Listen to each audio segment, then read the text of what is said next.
Hello friends, welcome to my channel guys. In this video we are going to learn about business study class 12th principle of management. So let us start. Fuel principle of management 14 principle होते हैं, तो चलिए start करते हैं. First, division of work. According to this principle the whole work must be divided into small unit और task. According to principle division of work, इस principle में कहा गया है कि ऑर्गेनाइजेशन के जितने भी वर्क्स होते हैं उस सारे वर्क्स को स्मॉल स्मॉल टास्क या स्मॉल यूनिट्स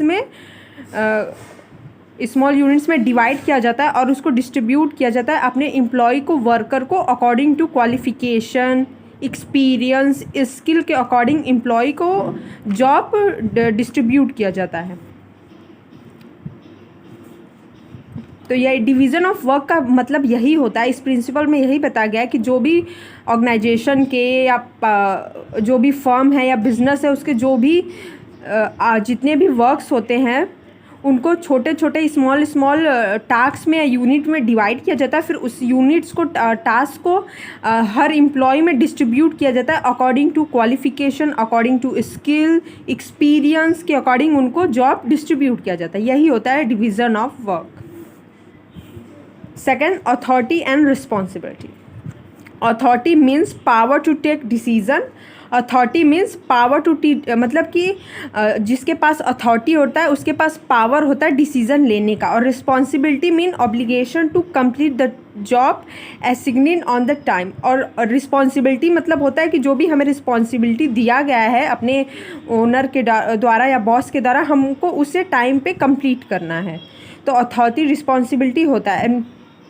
और फिर according to this principle they must be balance on parity between the authority and responsibility. और इस प्रिंसिपल में बताया गया है कि अथॉरिटी एंड रिस्पॉन्सिबिलिटी के बीच में, दोनों के बीच में बैलेंस होना चाहिए. Responsibility excess of authority with matching responsibility may be negative result.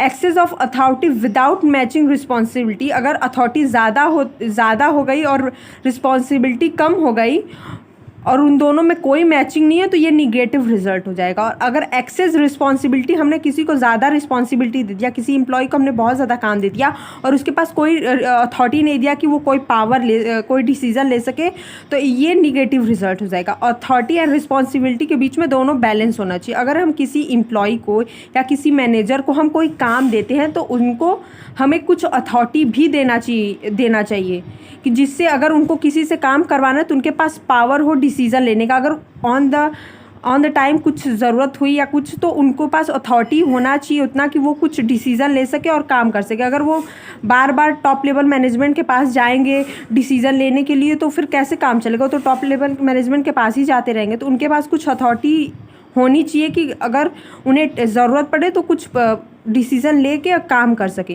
इसीलिए अथॉरिटी और रिस्पॉन्सिबिलिटी के बीच में दोनों में बैलेंस होना चाहिए. डिसिप्लिन. थर्ड है discipline. Discipline refers to general rule regulation for systematic working in the organization. Discipline बहुत ही इंपॉर्टेंट है हर जगह के लिए, चाहे वो ऑर्गेनाइजेशन हो, चाहे बिजनेस हो, चाहे फॉर्म हो, चाहे पार्टनरशिप हो, चाहे हमारी लाइफ में हो. डिसिप्लिन हर जगह ज़रूरी है. तो डिसिप्लिन में जनरल रूल रेगुलेशन होता है जो हम वर्क को अच्छे से सिस्टमैटिक तरीके से हम कर सकें. Discipline refers to general rule regulation for systematic working in an organisation.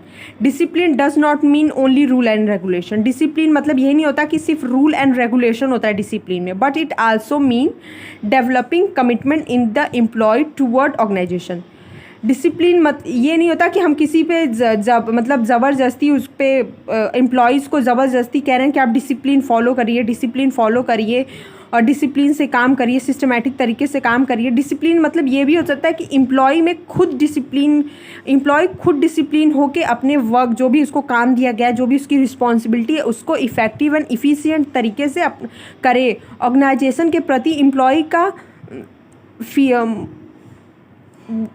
Commitment होना चाहिए कि हाँ, अगर हम इस ऑर्गेनाइजेशन में काम करते हैं तो हमारी रिस्पॉन्सिबिलिटी बनती है कि जो भी हमें वर्क दिया गया है, जो भी हमारा काम है, हम उसे अच्छे से करते रहे, डिसिप्लिन तरीके से करें और हम अपने ऑर्गेनाइजेशन के गोल को अचीव कर सकें. fourth is unit of command. According to these principle, an employee should receive order from one boss only because if he receive, according to these principle, unity of command, employee should receive order from one boss. एक employee एक ही boss से order receive करेगा. If he receive order more than one boss then he will get confuse. अगर एक employee बहुत सारे मतलब एक से ज़्यादा बॉस से ऑर्डर उसे मिल रहा है तो वो कंफ्यूज हो जाएगा कि हम किस बॉस का या कौन सा काम हम पहले करें, कौन सा काम हम बात करें. इसीलिए एक हमेशा एक डिपार्टमेंट का एक ही बॉस होता है या एक मैनेजर होता है जो सारे एम्प्लॉयज़ को डायरेक्शन दिखाता है, मतलब ऑर्डर देता है तो काम करता है. अगर हम अपने एक एम्प्लॉय अगर मोर देन वन बॉस से वो ऑर्डर रिसीव कर रहा है तो वो कंफ्यूज हो जाएगा कि हम किस बॉस का हम पहले काम करें. सो एक एम्प्लॉय को एक ही boss order they.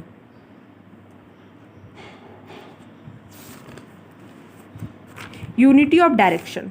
According to this principle, one unit mean one plan. That is, the effort of all the member and employee of organization must be direct toward one direction. According to this principle, one unit mean one plan. One unit mean one plan मतलब होता है कि एक time पे एक ही plan बनाए और हम जितने भी ऑर्गेनाइजेशन के मेंबर हैं, एम्प्लॉई हैं, वो एक डायरेक्शन में जाके अपने ऑर्गेनाइजेशन के गोल को अचीव करें. ना कि जैसे कि मतलब बहुत सारा प्लान बना दिया गया और फिर कोई एम्प्लॉय उस प्लान के लिए काम कर रहा है, कोई एम्प्लॉय इस प्लान के लिए काम कर रहा है, तो कोई भी प्लान कंप्लीट नहीं होगा, कोई भी प्लान सक्सेस नहीं होगा और हमारी ऑर्गेनाइजेशन ऑब्जेक्टिव अचीव नहीं होगा. तो one unit means one plan. एक टाइम पे एक ही प्लान हो, एक ही गोल हो ऑर्गेनाइजेशन का और उसे सारे एम्प्लॉयज़ या जितने भी ऑर्गेनाइजेशन के मेंबर्स हैं, डिपार्टमेंट हैं, वो सारे उस डायरेक्शन में जाए अपने ऑर्गेनाइजेशन के गोल को अचीव करने के लिए. यूनिट ऑफ डायरेक्शन यही कहते हैं कि एक डायरेक्शन में जाए, अपने उस डायरेक्शन में जाए जहाँ one direction that is achieve a common goal. 6 is subordinate of individual interest to general interest. According to this principle, the interest of organization must supersede the interest of individual. According to this principle, the interest of organization must supersede the interest of individual or employee. In the organization, all the employees are working with some objective. इस principle में कहा गया है कि interest of organization must supersede interest of individual और employees. कोई भी organisation में या कोई भी फॉर्म में या कोई भी बिजनेस में एक एम्प्लॉई एक वर्कर काम करता है तो उसका कुछ मोटिव होता है, उसका कुछ ऑब्जेक्टिव होता है. एम्प्लॉय का खुद का कोई ऑब्जेक्टिव होता है, वो पैसा कमाना चाहता है, वो प्रॉफिट अर्न करना चाहता है. तो इसीलिए वो वर्क करता है, मतलब वो अपने क्वालिफ़िकेशन और उसके स्किल के अकॉर्डिंग उसे जॉब मिलता है और फिर उसको जैसा वो काम करता है उसके अकॉर्डिंग उसको सैलरी मिलती है. तो जब एम्प्लॉई का इंटरेस्ट पूरा होगा, जब उसका एक एम्प्लॉई का इंटरेस्ट या मोटिव उसका वर्क करने का पूरा होगा तो वो अच्छे से वर्क करेगा, वो अपना पूरा बेस्ट देगा. जब वो बेस्ट देगा तो ऑर्गेनाइजेशन का ऑब्जेक्टिव कंप्लीट होगा. तो इसलिए ऑर्गेनाइजेशन और एम्प्लॉय का दोनों का गोल अचीव हो रहा है. 7 is remuneration of person. According to this principle, employee in the organization must be paid fairly or advocated to give them a maximum satisfaction. The employee should be paid fair wages and salary. Remuneration of person इसमें कहा गया है according to this principle, employee in the organization must be paid fairly or advocate to give them a maximum satisfaction. इसमें कहा गया है कि जो भी एम्प्लॉई ऑर्गेनाइजेशन में काम करता है उसके स्किल, उसके क्वालिफ़िकेशन, उसके कैपेसिटी के अकॉर्डिंग उसको जॉब दिया गया है और उसको एक सेटिस्फैक्ट्री और एक सैलरी दे कि वो सेटिस्फाई हो सके, एक मैक्सिमम सेटिस्फैक्शन एम्प्लॉय को प्रोवाइड किया जाए. फेयर वेजेस दे, फेयर सैलरी दे उसको। एक एम्प्लॉय जब सेटिस्फाई होगा तो वो अच्छे से वर्क करेगा, वो अपना बेस्ट देगा।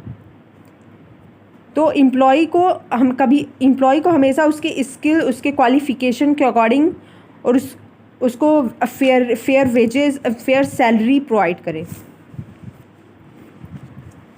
इस प्रिंसिपल में यही किया गया। सो अब 8th principle, centralisation and decentralisation. Centralisation refers to concentrate of authority power at every level of management. Centralisation मतलब होता है कि power at every level, authority और power at every level of management होना चाहिए। सेंट्रलाइजेशन मतलब कि जो अथॉरिटी और पावर वो हर लेवल मैनेजमेंट में होना चाहिए, जो टॉप लेवल मैनेजमेंट में, मिडिल लेवल मैनेजमेंट में, लोअर लेवल में, मतलब वो तीनों लेवल के मैनेजमेंट में अथॉरिटी रिस्पॉन्सिबिलिटी डिस्ट्रीब्यूट होना चाहिए। Decentralization mean evenly distribute of power at every level of management according to fuel a company must do not depending upon the nature and size of organization। Centralization मतलब यही होता है कि centralisation जो authority and responsibilities है, जो powers and decision लेने का, वो हर लेवल में होना चाहिए। वो हर लेवल में थोड़ी थोड़ी पावर या थोड़ी थोड़ी अथॉरिटी डिस्ट्रीब्यूट होना चाहिए। टॉप लेवल का क्या होता है? टॉप लेवल प्लान बनाता है, framing a plan and policy, rule and regulation बनाता है वो। मिडिल मैन क्या करता है? उस प्लान एंड पॉलिसी को लोअर लेवल को समझाता है, और लोअर लेवल क्या करता है? जो भी प्लान एंड पॉलिसी बनाया गया उसको एक्सिक्यूट करता है, उस पर वर्क करता है। तो सबके पास कुछ ना कुछ अथॉरिटी दी गई है, तो हर लेवल पे अथॉरिटी डिस्ट्रीब्यूट करना चाहिए, डिस्ट्रीब्यूट होना चाहिए। 9th principle of scalar chain. Scalar chain means line of authority और chain of supervisor from highest to lower rank. तो अब हम इसको समझाते हैं। जैसे कि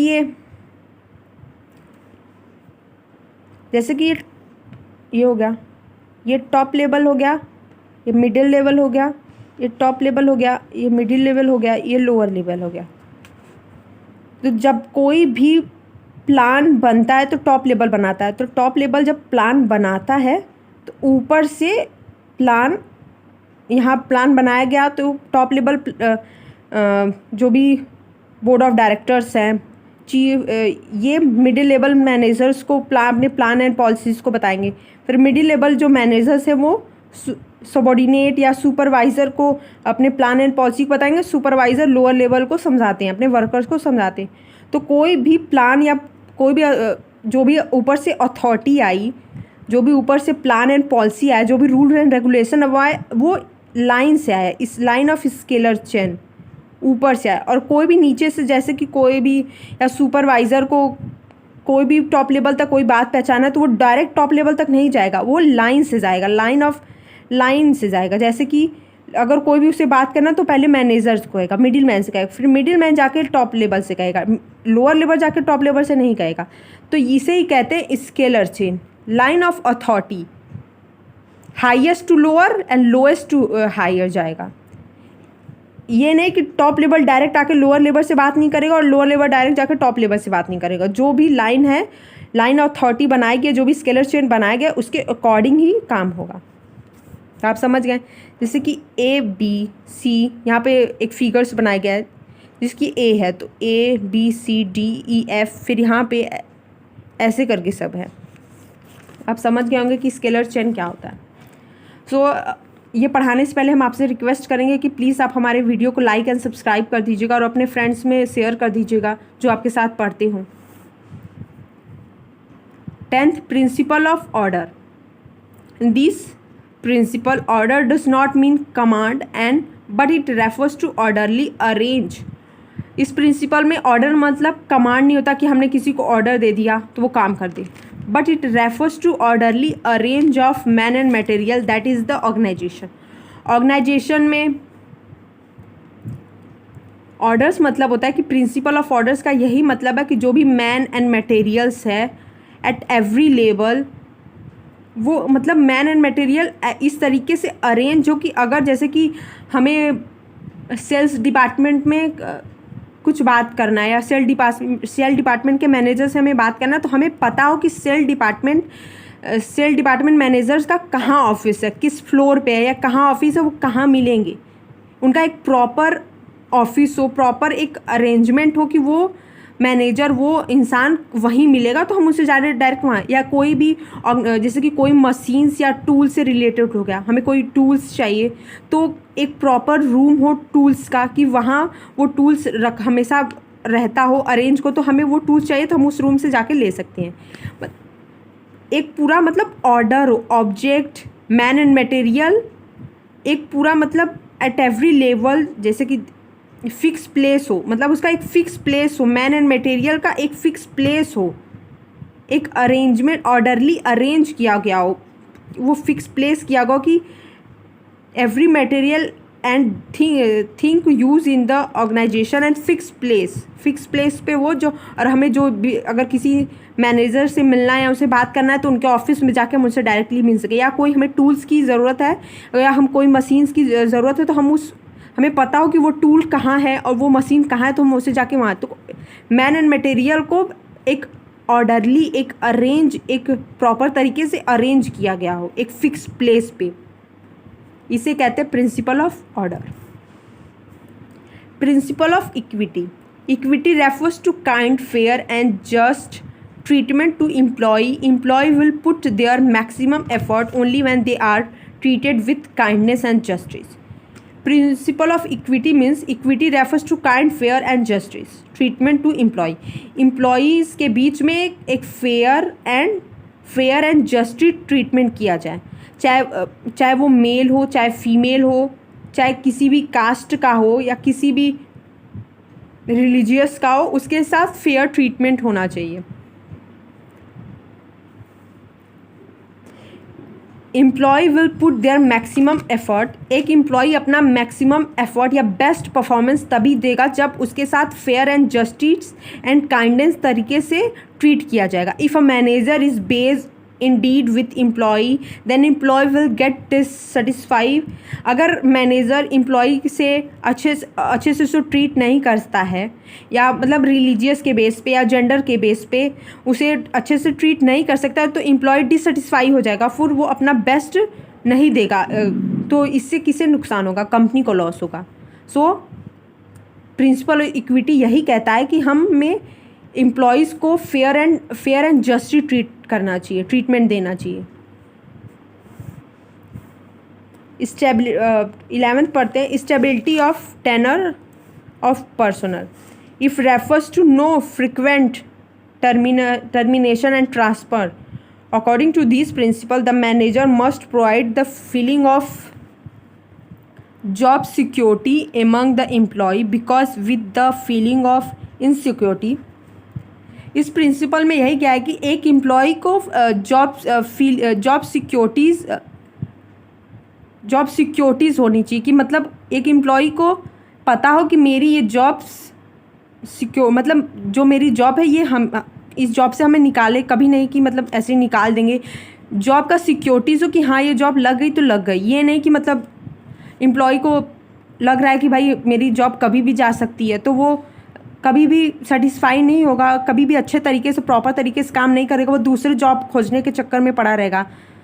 तो एम्प्लॉय को हमेशा जॉब सिक्योरिटीज़ फीलिंग प्रोवाइड करवाना चाहिए ऑर्गेनाइजेशन को, मैनेजर को ऐसा फील करवाना चाहिए एम्प्लॉय को कि आपकी जॉब सिक्योर है। जब तक एम्प्लॉय को अपनी जॉब सिक्योरिटीज़ की फीलिंग नहीं आएगी तब तक वो इनसिक्योर रहेगा अपने जॉब के लिए, और फिर वो कहीं और जॉब खोजने में रहेगा कि भाई अगर कभी भी जॉब मेरी चली जाएगी तो मेरे पास जॉब होनी चाहिए। तो इससे वो प्रॉपर तरीके से अपना बेस्ट नहीं दे पाएगा, वो अपना अच्छे से काम नहीं करेगा, तो इससे ऑर्गेनाइजेशन का गोल अचीव नहीं होगा, लॉस हो जाएगा।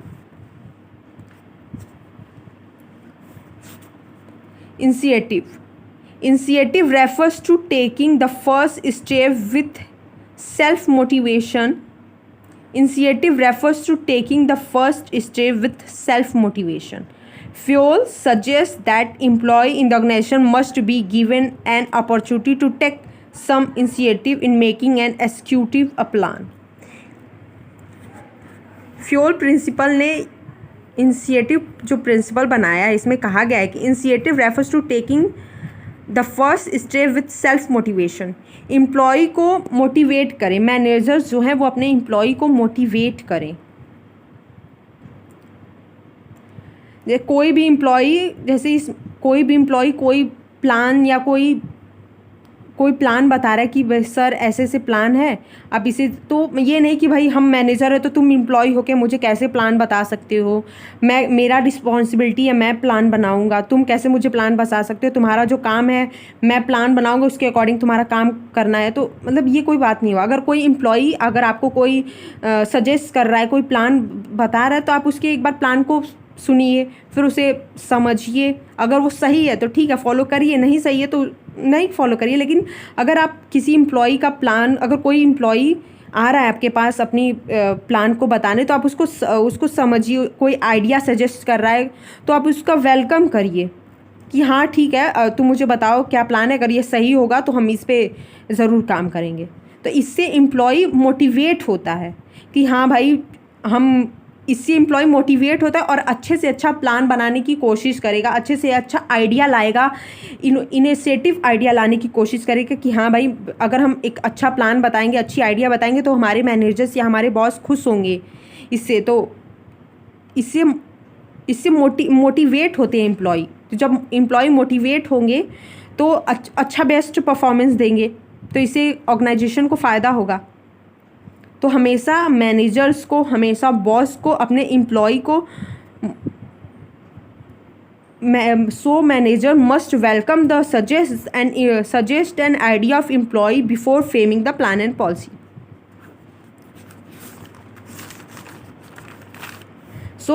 आज का क्लास यहीं ख़त्म होता है। हम बचे हुए प्रिंसिपल्स को अगले वीडियो में बढ़ाएंगे। तब तक के लिए बाय, और प्लीज़ हमारी वीडियो को लाइक एंड सब्सक्राइब कर दीजिएगा और हमारे चैनल को सब्सक्राइब कर दीजिएगा। तब तक के लिए बाय।